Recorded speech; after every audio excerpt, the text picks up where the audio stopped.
মাদক পাচারকারীদের বিরুদ্ধে পুলিশের অভিযান প্রতিনিয়ত জারি থাকলে ত্রিপুরায় নেশা পাচারকারীদের উপদ্রব কিছুতেই বন্ধ হচ্ছে না।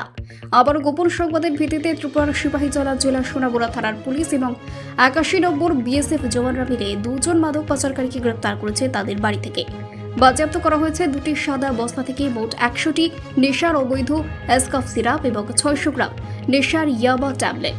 পুলিশ এবং বিএসএফ জওয়ানদের প্রাথমিক জিজ্ঞাসাবাদে ধৃত মাদক পাচারকারীরা জানায় তাদের উদ্দেশ্য ছিল অবৈধ নেশার সামগ্রীগুলি বাংলাদেশে পাচার করা। অভিযুক্ত দুইজন মাদক পাচারকারীর বিরুদ্ধে সোনামুড়া থানাতে এনটিপিএস ধারায় মামলা নেওয়া হয়েছে। এই মামলাতে ওই এলাকা থেকে আরও কয়েকজন মাদক পাচারকারী গ্রেপ্তার হতে পারে বলে জানিয়েছেন সোনামুড়া থানার ওসি তাপস দাস। মঙ্গলবার ধৃত দুইজন নেশা পাচারকারীকে পুলিশ রিমান্ড চেয়ে আদালতে প্রেরণ করা হবে বলে ওসি তাপস দাস জানিয়েছেন।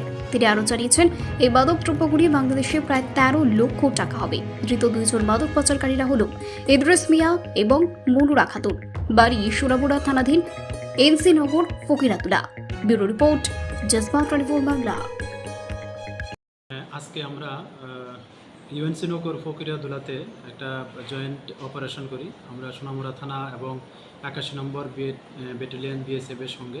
আমাদের কাছে একটা গোপন খবর ছিল যে ওইখানে ইদ্রিস মিয়া একজন আছেন, ওনার বাড়িতে অনেক এসকপ সিরাপ এবং ইয়াবা ট্যাবলেট মজুত করা আছে।